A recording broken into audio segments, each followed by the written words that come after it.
11일 교구와 사랑부를 섬기고 있는 정영석 목사입니다. 오늘도 하나님의 말씀을 통하여서 위로와 그리고 또 은혜가 가득하시기를 예수님의 이름으로 축복합니다. 아멘. 여러분, 살면서 언제 가장 많이 싸우셨습니까?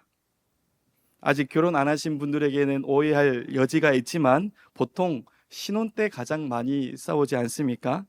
전혀 다른 세계에 살던 남자와 여자가 이제 서로의 방식과 삶을 조율하기 위해서 또 자연스럽게 논쟁이나 싸움이 일어날 수밖에 없죠. 저희 부부는 신혼 때 아주 사소한 것으로 싸웠던 기억이 있습니다. 여러분들도 다 그러셨죠? 저만 그렇나요? 아내와 제가 처음으로 크게 싸운 원인 중에 하나가 무엇인지 아십니까? 아주 사소한 것인데요. 애호박이었습니다. 애호박. 저는 이 호박의 썩은 부분을 도려내고 요리하면 된다, 먹어도 된다 하는 거였고, 아내는 호박이 다 썩은 것 같으니 버리자 였습니다. 이것을 가지고 정말 하루 왼종일 싸웠더랬습니다. 지나고 보면 아무것도 아닌 것 가지고 그때는 왜 죽자 살자 싸웠는지 모르겠습니다. 여러분, 너 없으면 못 살아, 결혼하자 해놓고 결혼한 지 얼마 되지 않아서 왜 죽자고 서로 싸웁니까? 왜 죽자고 서로 싸우셨습니까? 바로 주도권을 잡기 위해서였죠. 내가 이 집의 첫째야, 아니 내가 이 집에서 가장 큰 자야, 내 말을 먼저 들어야 돼 라는 싸움이죠. 여러분, 이 주도권 싸움에서 승리하셨습니까? 아니면 패배하셨습니까? 대체로 우리 여성분들께서 크게 미소 짓고 있는 거 보니까 미소 짓는 분들이 다들 승리하신 분이신 줄 알겠습니다. 저는 한창 싸울 때 문득 그런 생각이 들었습니다. 싸우고 있는 저도 아내도 너무 불쌍하게 여겨지더라고요. 특히 아내는 평생 이제 내 편이 되어주겠다라고 해서 저와 결혼을 했는데, 내 편 된 아내를 이겨 먹으려고 하는 제 자신이 너무너무 찌질해 보였던 겁니다. 너무너무 찌질하게 보여서, 그리고 또 그런 생각이 들더라고요. 밖에 이겨도, 밖에 나가서 이겨와도 시원찮을 판에 밖에서는 맨날 얻어 터지고 지고, 그렇게 와서는 집에 와서는 대장 노릇하려고 하는 제 모습이 너무 한심했습니다.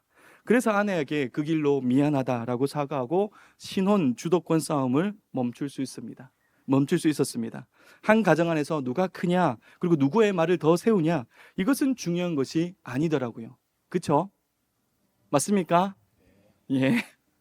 하지만 우리들은 세상을 살아가는 동안에 누가 더 큰지, 누가 내 앞에 그리고 내 뒤인지를 두고 긴 세월을 보냅니다. 이 싸움은 멈추지 않습니다. 직장에서는 높은 곳, 첫째가 되기 위해서 치열하게 경쟁하죠. 그리고 가정에서도 주도권 싸움이 일어나고, 정치에서도 누가 크냐, 누가 첫째로 가느냐, 그리고 누구의 말을 더 듣느냐, 이것을 두고 피 튀기는 공방이 이어집니다. 이런 일은 놀랍게도 우리 교회에서도 일어나죠. 우리도 아차하면 유치하게 직분, 안수 연도, 등록 연도, 제자반 기수, 그러다가 뭔가 밀리면 어떻게 합니까? 너 나이가 몇이야? 라고 따져들죠. 어디를 가나 철저히 서열을 매겨서 누가 큰가, 누가 첫째인가를 묻고 따집니다. 거기에 생명을 걸었다 해도 과언이 아니죠. 여러분, 왜 우리는 이렇게 누가 크냐, 누가 첫째냐에 목숨을 걸고 치열하게 싸우는 걸까요? 무엇 때문일까요? 그 이유는 바로 그 첫째가 성공과 직결되어 있다라고 생각하기 때문입니다. 큰 자, 높은 곳에 있을수록 더 많은 것을 가질 수 있는 유리한 조건이라고 생각하기 때문이죠.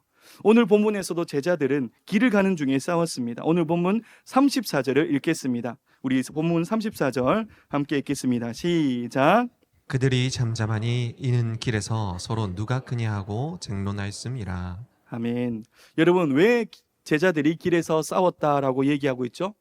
서로 누가 크냐, 내가 크다, 내가 첫째고 넌 나의 뒤다 라는 싸움이었죠. 그럼 제자들이 왜 첫째, 큰 자라는 것을 두고 싸웠을까요? 그것은 제자들이 예수님께서 정치적인 왕이 되실 것이라고 오해하였고, 예수님이 장차 그 세울 나라의 요직을 차지하고 성공하기 위해서 이제 자기들끼리 서열을 매기고 있는 것입니다. 그래서 다퉜던 것이죠.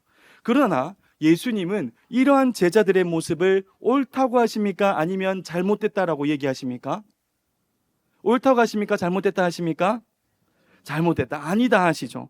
그럼 이런 의문이 생길 수 있습니다. 우리 일반적인 사람이 보기에, 믿음이 없는 사람이 보기에는 예수님의 생애는 실패한 것처럼 보이는데 그 말을 신뢰할 수 있는가? 예수님의 가르침이 옳으냐라는 물음이 들죠. 여러분, 예수님의 삶은 성공한 삶입니까? 실패한 삶입니까? 솔직하게 말해 보십시오. 빌립보서 2장 9절에서 11절까지의 말씀인데요. 우리 함께 읽겠습니다. 시작. 이러므로 하나님이 그를 지극히 높여 모든 이름 위에 뛰어난 이름을 주사 하늘에 있는 자들과 땅에 있는 자들과 땅 아래에 있는 자들로 모든 무릎을 예수의 이름에 꿇게 하시고 모든 입으로 예수 그리스도를 주라 시인하여 하나님 아버지께 영광을 돌리게 하셨느니라. 아멘. 할렐루야. 아멘. 아멘. 예수님은 둘째 아담으로 오셔서 하나님의 구원의 사역을 완벽하게 성취하시고 이루신 분이십니다. 말씀이 예수님의 높아지심을 지금 증거하고 있잖아요. 이 세상에서 가장 성공하신 분 예수님이십니다. 믿으십니까? 동의하십니까? 아멘. 그럼 예수님께서 보여주시고 가르치는 그 성공의 방식의 길은 맞을까요? 틀릴까요? 맞죠. 그 방식의 길을 따르는 것이 바로 지혜로운 것입니다. 여러분, 진정한 성공을 원하십니까? 그리고 진짜 첫째, 큰 자가 되기를 원하십니까? 아닙니까? 첫째가 되시길 원하죠? 진짜 첫째, 진짜 성공하시길 원하십니까? 예수님이 인정하시는 그 첫째가 되기를 원하십니까? 저만 그런가요? 아니죠. 우리 모두가 그런 사람이 되기를 원합니다. 오늘 본문에서 예수님은 진짜 첫째, 성공이 무엇인지 가르쳐주고 계십니다. 오늘 본문 말씀을 통해서 영원한 하나님 나라의 첫째, 성공한 그리스도인들 다 되시길 예수님의 이름으로 축복합니다. 아멘. 영원한 하나님 나라의 첫째, 신앙의 성공을 위해서 첫 번째는 낮아지는 사람이 되어야 합니다. 오늘 본문 말씀 35절을 함께 읽겠습니다. 35절 시작. 예수께서 앉으사 12제자를 불러서 이르시되 누구든지 첫째가 되고자 하면 뭇사람의 끝이 되며 뭇사람을 섬기는 자가 되어야 하리라 하시고. 아멘. 본문에서 첫째는 당시 고대 유대 사회에서 종교, 정치, 학문적으로 지배층에 있는 제사장, 왕, 서기관들을 지칭하였고요. 마지막은 사회적으로 어떤 권리를 행사할 수 없는 사람, 예를 들어서 여인이나 어린아이, 그리고 장애인 등을 가리켰습니다. 또 본문에서 섬기는 자는 식탁에서 식사하는 사람의 필요를 채우는 종과 같은 사람이나 여성에게 부여된 신분이었죠. 이 세상에서 누가 이러한 마지막 그리고 또한 섬기는 자리를 하고 싶어 하겠습니까? 누가 실패하고 꼴찌가 되고 싶겠습니까? 다 성공하고 첫째가 되고 싶어 하죠. 여러분, 성공하는 사람에게는 있고 실패하는 사람에게는 없는 중요한 차이점을 아십니까? 이를 연구한 책이 있습니다. 바로 그릿이라는 책인데요. 이 책의 저자인 안젤라 스터크워스는 연구 끝에 삶의 성공과 실패를 결정하는 요인을 찾아냈습니다. 그것은 뭐냐면 성장, 회복력, 내재적 동기, 끈기, 이렇게 네 가지 성공과 실패를 결정하는 요인을 찾아낸 것이죠. 이렇게 해서 네 단어의 첫 번째 알파벳을 합한 조합어가 바로 그릿입니다. 저자는 이 그릿을 장기 목표에 대한 인내와 열정이라고 정의합니다. 이는 어려움과 역경 속에서도 포기하지 않고 꾸준히 목표를 향해 나아가는 힘, 열정과 끈기를 합친 성품이다라고 할 수 있는데요. 이것이 재능이나 IQ 혹은 물려받은 환경보다도 훨씬 중요하다라는 것이 저자의 주장입니다. 여러분, 일리가 있어 보입니까? 주변을 보면 똑똑하다고 모두 성공하는 것은 아니고 집안이 좋다고 해서 큰 성취를 이루는 것도 아닙니다. 오히려 평균 이하이고 가난한 집안 출신임에도 성공하는 사례를 볼 수 있죠. 그런 점에서 일에 대한 열정과 끈기가 있는 사람, 즉 이 그릿이 있는 사람이 성공할 가능성도 크다고 할 수 있습니다. 그런데 여러분, 이런 성공과 성장의 주요한 원인인 열정과 끈기, 즉 이 그릿은 한계가 있습니다. 뭔지 아십니까? 왜 한계가 있을까요? 바로 가치에 대해서 다루지 않기 때문입니다. 방향이 없다라는 거예요. 성공을 향한 열정과 끈기를 가지고 있지만 잘못된 방향으로 가면 어떻게 되는 겁니까? 상위 1%의 도둑이 될 수 있는 거예요. 사기꾼이 될 수 있는 것입니다. 성공의 열정과 끈기를 가지고 최고의 범법자가 되는 것, 이것이 성공한 삶입니까? 인생이라고 할 수 있을까요? 이와 같이 그림만으로는 무엇이 더 가치가 있는 인생인가? 라는 이 질문에 답하기 어렵다라는 겁니다. 이에 이러한 질문에 예수님은 35절에 이와 같이 말씀해 주고 계십니다. 우리 35절 말씀을 세번역 성경으로 함께 읽도록 하겠습니다. 시작. 누구든지 첫째가 되고자 하면 그는 모든 사람의 꼴찌가 되어서 모든 사람을 섬겨야 한다. 아멘. 첫째가 되려면 어떻게 하라라고 말씀하십니까? 꼴찌가 되어서 섬기라라고 가르치고 계십니다. 우리는 예수님의 가르치심에 이렇게 생각할 수 있어요. 아니, 우리가 세상에서 말하는 첫째가 되어서 높은 자리 차지하고 세상에 꿀리지 않고 당당하게 살아가며 공식적인 자리에서 하나님 이름 한 번 부르면 하나님께 더 영광이 되지 않나? 그리고 우리도 좋고 하나님도 좋은 거 아닙니까? 이런 의문이 들 수 있습니다. 지금도 밖을 나가서 세상에 살다 보면 매 순간 우리에게 물어옵니다. 누가 크냐? 누가 첫째냐? 하는 물음이 우리에게 넘쳐나는 것이죠. 그때 우리들은 이런 마음이 들어요. 내가 그 첫째입니다. 내가 그 첫째이고 싶어요. 그러나 예수님은 뭐라고 우리에게 가르치시죠? 아니다. 너가 첫째냐? 라고 하는 물음, 이 물어볼 때에 나는 꼴찌입니다. 라고 대답하라라고 가르치고 있는 것입니다. 그럼 예수님은 포기해라, 그런 물음에 도망쳐라 라고 하시는 걸까요? 예수님께서도 하나님 나라에 대한 열정과 순종하는 끈기가 있으셨습니다. 그런데 예수님은 그의 가르치심대로 자신의 열정과 끈기를 가지고 어디를 향해 나아가셨습니까? 바로 가장 낮은 자리, 자기를 비우고 겸손히 행하셨습니다. 할렐루야. 평범한 우리는 누구보다도 높아지기 위해서 열정과 그 끈기를 가지고 나아가려고 합니다. 위로 올라가려고 하죠. 근데 반대로 열정과 끈기를 가지고 기필코 낮아지겠다는 사람 주변에 찾아볼 수 있습니까? 전혀 없죠. 기필코 자기 뜻을 포기하고 꼴찌가 되겠다라는 사람을 찾아볼 수 있습니까? 없습니다. 우리가 보기에 그러한 사람은 어리석은 사람이죠. 근데 예수님은 자신의 열정과 그 끈기를 가지고 꼴찌가 되셔서 섬기셨습니다. 죄는 없으시지만 죄인이 되셔서 우리를 대신하여 죽음의 그 십자가로 향하여 나아가셨습니다. 그런데 그렇게 나아가신 예수님, 기필코 나를 비우고 낮추었던 예수님은 사망 권세 이기시고 부활하셨습니다. 할렐루야. 빌립보서 2장 9절에서 말씀해 이러므로 하나님이 그를 지극히 높여 모든 이름 위에 뛰어난 이름을 주사. 할렐루야. 아멘. 반면 예수님과 반대의 방향을 간 자들이 있습니다. 누구보다도 첫째가 되고 높이 올라가려고 온 힘을 다한 자가 성경에 있습니다. 이사야서 14장 12절에서 14절 말씀인데요. 우리 함께 읽겠습니다. 시작. 너 아침의 아들 계명성이여 어찌 그리 하늘에서 떨어졌으며 너 열국을 엎은 자여 어찌 그리 땅에 찍혔는고 내가 내 마음에 이르기를 내가 하늘에 올라 하나님의 뭇별 위에 내 자리를 높이리라. 내가 북극 지폐의 산 위에 앉으리라. 가장 높은 구름에 올라가 지극히 높은 이와 같아지리라 하는도다. 아멘. 이 말씀에서 누가 하나님의 별들보다 더 높아지려고 합니까? 누구죠? 맞아요. 바로 아침의 아들 계명성입니다. 그는 이 올라가고자 하는 열정과 끈기가 있었습니다. 첫째가 되고자 하는 그 열정과 끈기는 14절에서 나타나듯이 어디까지 높아지려고 합니까? 지극히 높은 자와 같아지려고 합니다. 하나님과 같아지려고 하는 것이죠. 그런데 그의 결과는 어떻습니까? 이사야서 14장 이 15절 바로 이어지는 말씀에 어떻게 말씀하시죠?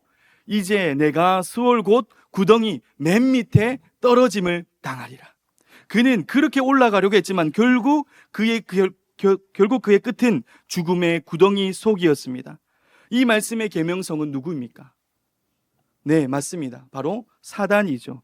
사단은 지금도 끊임없이 우리를 부추깁니다. 첫째가 되고 하늘까지 닿아서 하나님이 되라라고 유혹합니다. 그런데 여러분, 이 사단 마귀가 유혹하는 것이 우리 잘 되라고 이렇게 유혹하는 겁니까? 우리 잘 되라고 유혹하는 거예요? 아니죠. 어떻게 하기 위한 겁니까? 같이 멸망하자고, 같이 지옥에 떨어지게 만드는 것이죠. 특히 아담은 사단의 유혹에 넘어가서 자신이 하나님과 같이 되기 위해서 선악과를 먹었습니다. 그 결과 어떻게 되었습니까? 하나님과 단절되어서 에덴 동산에서 쫓겨났습니다. 그의 위를 향한 열정과 끈기로 인해서 죄가 이 세상에 만연해졌고 그 죄로 말미암아 죽음이 들어오게 되었습니다. 여러분이 고통, 고뇌, 이 땅에서의 수고함이 다 자신을 높이려고 했던 이 잘못된 방향에서부터 시작된 것입니다. 높아지려는 것, 아담과 같은 방향은 재앙을 초래하는 환상과도 같습니다. 그러기에 마지막 아담이신 예수님은 어떻게 하셨습니까? 높아지려고 하는 것을 철저하게 배격시키시죠. 자신을 낮추시고 낮아지셔서 우리에게 구원을 선물로 주셨음을 믿으시기 바랍니다. 할렐루야. 그러므로 아직 구원이 완성되지 않았지만 이미 구원을 선물로 받은 우리는 자유, 정의, 평화와 평강 등으로 나타나는 이 구원의 첫 열매를 지금 이 땅에서 맛볼 수 있습니다.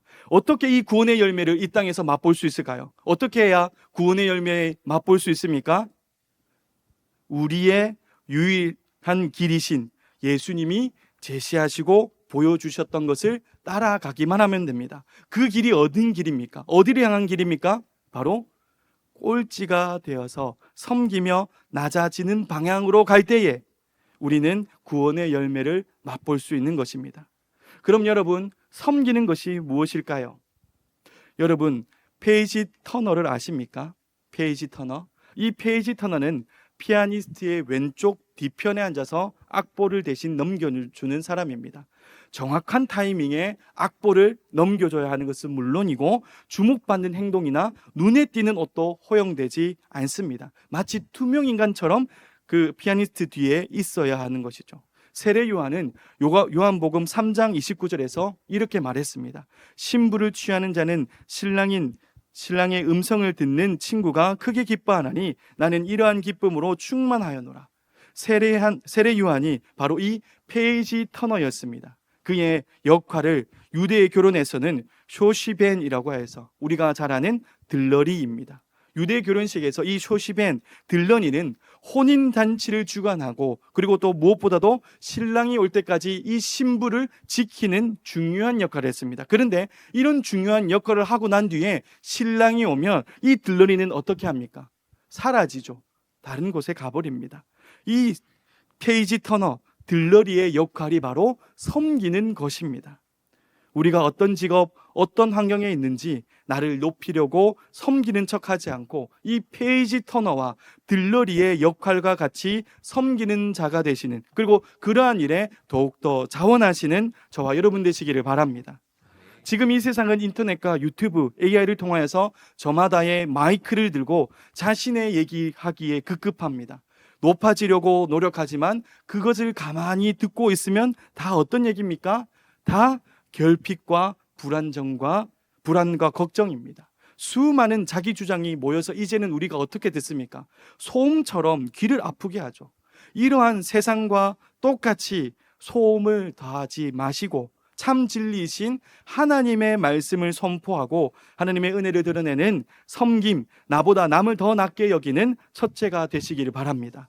어떤 높은 직업, 지위를 가졌더라도 예수님과 동행하는 그리스도인으로서 섬기는 자가 되시기를 바랍니다. 사업장에, 직장의 보스로 있다 해도 어떻게 하는 거예요? 지배하기보다는 그 위에 서서 착취하기보다는 직원들의 삶을 돌아볼 줄 알고 배려하는 모습을 가져야 되겠죠. 그리고 내가 어떤 직업을 가지고 창작물을 만들더라도 어떻게 하는 겁니까? 그 창작물을 통하여서 영향받을 사람들에게 생명을 살리는 것으로 만들고 또한 섬기는 것으로 만들어야 하는 것입니다. 가정에서도 자녀들에게 대할 때도 봉사활동할 때에도 누군가를 위한 헌신의 자리에 있을 때에도 이러한 섬김의 모습이 가득해야 한다는 것이죠. 그리고 나를 높이려고 나를 드러내려고 하는 것이 아니라 오히려 페이지 터너와 같이 들러리와 같이 사라지는 것, 오히려 예수님의 이름만이 더욱더 드러나기를 원하는 것, 이것이 참된 섬김의 자의 모습인 줄 믿으시기 바랍니다. 아멘. 이러한 모습으로 살아가 예수님과 같이 낮음을 향해 나아가시는 지혜로운 저와 여러분들 다 되시기를 예수님의 이름으로 축복합니다. 아멘. 두 번째로 영원한 하나님 나라의 첫째, 신앙의 성공을 위해서 내어주는 사람이 되어야 합니다. 우리 오늘 본문 말씀 36절 말씀을 함께 읽겠습니다. 36절 말씀 시작. 어린아이 하나를 데려다가 그들 가운데 세우시고 안으시며 제자들에게 이르시되. 아멘. 예수님은 당시 유대 사회에서 천대받고 외면당하며 폭력에 가장 먼저 희생되는 어린아이를 품에 안으셨습니다. 예수님께서 이 어린아이를 그들 가운데 세우시고 품에 안으신 것은 그냥 불쌍해서 품에 안으신 것이 아닙니다. 이것은 큰 상징적 의미를 담고 있습니다. 무슨 의미일까요?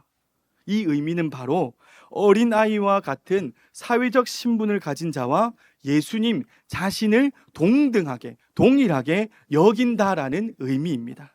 여러분, 본문에서 예수님은 사회적으로 아무런 권리를 가지지 못한 이 아이를, 어린아이를 자신을 대변하는 존재로 내세우고 있는 것이죠.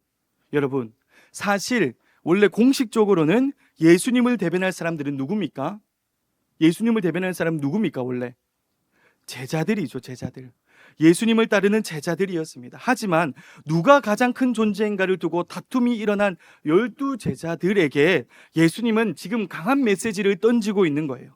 제자들은 지금까지 자신들끼리 비교하고 누가 더 큰 자인지 다퉜는데 예수님은 제자들을 향해 쓸데없는 짓 하지 마라 라고 말씀하시면서 그들의 비교 대상에 누구를 세운 것입니까? 바로 이 어린아이를 세운 것입니다. 여러분, 제자들의 시선으로 생각해 보시기 바랍니다. 제자들이 보기에 예수님이 세우신 어린아이가 가진 것이 많습니까? 아니면 제자들 자신들이 가진 것이 많습니까? 당연하죠. 제자들이 가진 것이 많죠. 세상적인 관점에서는 제자들이 비교적 더 큰 자요, 성공한 자들입니다. 하지만 예수님은 제자들을 지지하십니까? 어린아이를 지지하십니까? 어린아이를 지지하시죠. 아무것도 가진 것 없고 권리까지도 무시당하는 이 어린아이를 지지하고 계십니다. 그럼 제자들 입장에서 가지고 있는 것을 계속 가지고 있어야 합니까? 아니면 정리해야 합니까? 정리해야 되겠죠. 왜 그렇습니까? 예수님께서 이 어린아이, 아무것도 가지지 않는 이 어린아이를 지지하시니까 당연히 정리하거나 내버려야 되겠죠. 제자들이 이 어린아이를 보면서 어떤 생각을 할까요? 저 아이에게는 없고 나에게 있는 것은 무엇이지? 저 어린아이보다 내가 더 가진 것은 무엇인가? 라고 생각하겠죠. 그리고 예수님은 이런 어린아이를 어떻게 하라라고 말씀하시죠? 우리 37절 말씀도 함께 읽겠습니다. 시작. 누구든지 내 이름으로 이런 어린아이 하나를 영접하면 곧 나를 영접하며 누구든지 나를 영접하면 나를 영접함이 아니요 나를 보내신 이를 영접함이니라. 아멘. 이 어린아이를 영접하는 사람은 누구도 영접하는 것과 같다라고 말씀하시죠? 네, 바로 예수님, 하나님입니다. 즉 어린아이를 대하는 일이 곧 예수님을 대변하는 일이요 하나님을 대하는 일이 된다라고 여기서 가르쳐주고 있는 것이죠. 앞선 비교 대상의 어린아이를 한 발 더 나아가 이 어린아이를 예수님 대하듯 대하라라고 가르쳐주고 있는 것입니다. 그럼 예수님 가르침대로 제자들의 생각은 어떻게 변화됩니까? 어떻게 변화되죠? 어린아이에게는 없고 나에게 있는 것은 무엇이지? 아, 이게 있는데 이거 예수님과 같은 어린아이에게 드려야 되겠다. 이거 아니겠습니까? 예를 들어서 저 어린아이, 예수님과 같은 어린아이에게 외투가 없네? 밤에 춥겠다. 내가 외투를 줘야 되겠다. 이 마음 아닙니까? 이런 마음이 어떤 마음입니까? 그에게 없는 것을 주고 필요를 채워주는 일, 바로 사랑이죠. 할렐루야. 예수님도 이와 같은 생각을 하셨을 거라 확신합니다. 나의 백성들에게 없고 나에게 있는 것은 무엇이지? 나의 백성은 죄로 인해 영원히 죽었고 나에게는 생명이 있다. 이 생명을 아낌없이 그들에게 내어주자. 여러분, 우리의 인간성의 본성은 무엇입니까? 습득하고 내 것으로 삼는, 그리고 가지려고 하는 것에 있습니다. 그 이유는 우리 사람에게 내재된 이 자원이 부족하기 때문이죠. 스스로 있을 수 없기 때문입니다. 그렇기 때문에 좋은 가치들을 습득하거나 내 것으로 삼아서 자기의 자원을 늘릴 때 우리는 안정감을 누리고 행복감을 느낍니다. 사람들이 지식을 사랑하는 것은 지식을 취해서 문제를 해결하기 때문이죠. 권력이나 돈을 사랑하는 것은 그것들이 우리에게 쾌락을 주는 가치를 가지고 있기 때문입니다.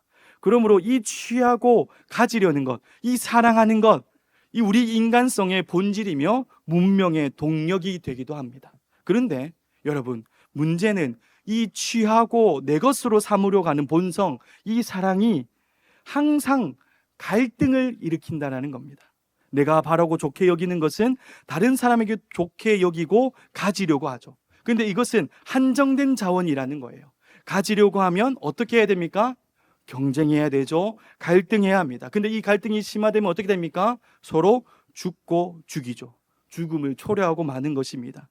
이런 취하고 가지려고 하는 본성, 이 사랑은 삶을 확대하는 것 같지만 역설적으로 죽음을 확대하는 것과 같습니다. 그러나 우리 예수님은 어떻게 행동하십니까?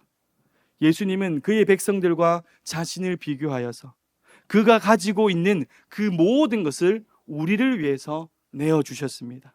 예수님은 스스로 비워서 인간의 상황에 오시고 인간의 고난과 동참하시고 자신의 생명까지도 아낌없이 내어주셨습니다. 이 예수님의 내어주심으로 인해서 우리의 결핍과 한계는 충만함에 이르게 되고 그가 내어주시는 이 생명을 받아서 유한한 생명인 우리는 구원을 얻어 영원한 생명으로 나아가게 된 줄 믿으시기 바랍니다.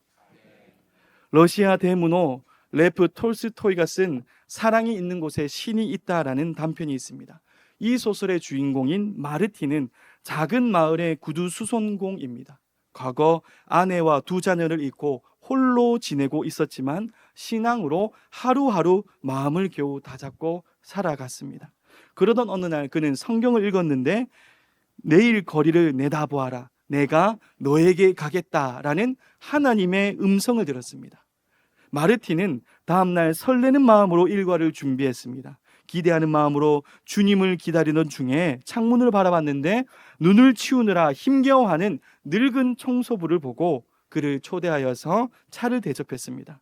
또 거리를 내다보다가 젖먹이 아기를 아는 가난한 여인을 보고 그를 불러서 집에 따뜻한 수프를 대접하고 아기를 돌봐주었습니다. 오후가 되고 또 기다렸지만 주님은 오지 않죠. 점점 초조해지던 차에 밖에서 사과 파는 할머니와 소매치기 소년이 다투는 것을 보고 그는 나가서 타일러 화해시켰습니다. 그리고 저녁이 되고 주님은 결국 오지 않았죠. 실망한 마르틴은 체념하고 일터를 정리하였습니다. 그는 하루 일과를 마무리하며 성경을 펼쳤어요. 그때 주님의 음성이 그에게 들려왔습니다. 마르틴, 정말 그래도 너는 나를 못 알아보겠느냐 하시고 오늘 만났던 사람들이 눈앞에 아른거렸습니다. 그리고 음성이 나다, 바로 나야 라고 하셨습니다. 내가 굶주릴 때 너희는 나에게 먹을 것을 주었고 내가 목말라 할 때에 너희는 나에게 마실 물을 주었으며 내가 나그네 되었을 때에 따뜻하게 맞아주었다. 왜냐하면 너희가 내 형제들인 이 가장 작은 이들 가운데 한 사람에게 해준 것이 바로 나에게 해준 것이다 라고 하였습니다. 그제서야 마르틴은 오늘 예수님께서 자신에게 왔으며 그가 확실히 예수님을 대접했음을 깨달았던 것이죠. 여러분, 여러분의 눈은 무엇에 집중하고 있습니까? 나의 없는 것만 보고 있지는 않습니까? 아니면 더 가질 수 있을까? 어떻게 하면 더 가질 수 있을까에 더 혈안이 되어 눈이 충혈되어 있지는 않습니까? 사랑하는 우리 경산중앙교회 성도 여러분, 우리 이웃을 경쟁의 눈에서 벗어나 이웃을 섬김과 사랑의 대상으로 바라봤으면 좋겠습니다.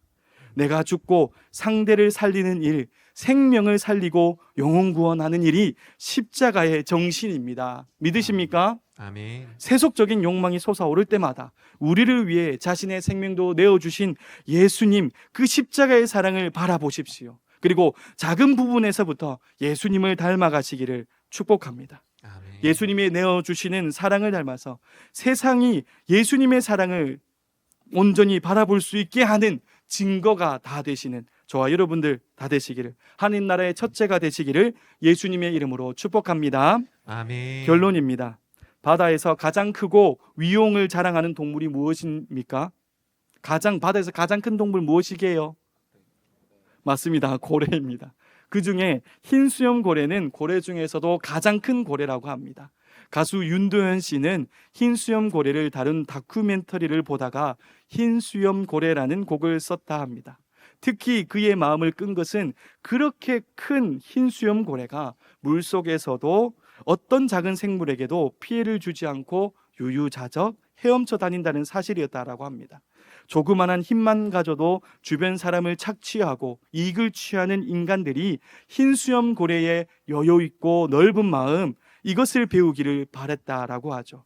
특히 이 고래는 자신의 죽음을 깨닫고 일찍 깨닫고 마지막 여정을 떠나는 동물입니다.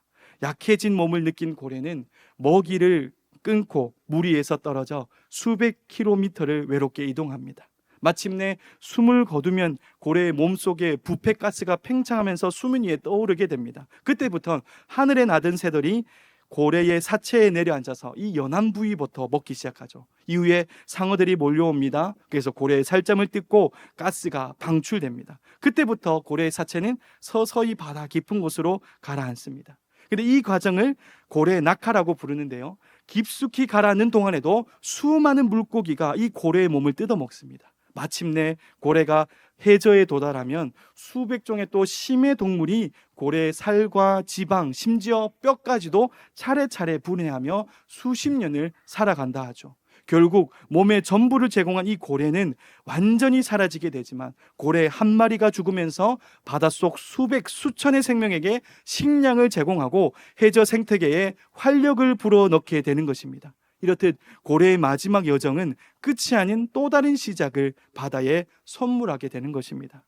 사랑하는 우리 교회 성도 여러분, 우리는 흰수염 고래와 같은 믿음의 선배 그리고 동력자들 됩니까? 예수님의 낮아지심과 내어주심을 보면서 제자들은 사도로서 신앙의 성공을 이루었습니다. 예수님의 사랑이 제자들을 변화시켰고 그들은 믿음의 첫째와 큰 자들로 세워져 순교도 두려워하지 않는 다음 세대의 본이 되었습니다. 그리고 그 사랑은 속사도로 그리고 또 그의 제자들로 흘러 지금 우리에게 나에게 흘러왔습니다. 그렇다면 우리를 돌아봅시다. 나를 돌아봅시다. 나는 예수님의 가르침에 따라 낮아지고 내어주고 있는가? 사랑을 실천하고 있는가? 저는 제 자신을 돌아보니 참 부끄럽더라고요. 특히 다음 세대에게 참 섬기는 자의 모습을 보여주지 못했다라는 마음이 들었습니다. 사랑 많이 받은 사람이 사랑할 줄 알고 믿음 활동, 믿음의 행동을 많이 보고 배워야 예수님의 제자들과 같이 하나님 나라의 큰 자들로 세워줄 수 있는데 과연 나는 예수님의 사랑을 보여줄 수 있는 사람인가? 자녀들이 알아야 할 직무도 하고 성장할 텐데 나는 자녀와 다음 세대에게 사랑을 많이 보여주었는가라고 묻고 나니 참 부끄러웠습니다. 나와 다르다고 외면하고 차갑게 대하고 차별하고 차 속에서 운전하면서도 수만 가지 생각과 욕을 해대고 있는 저를 볼 때에 정말 부끄러웠습니다.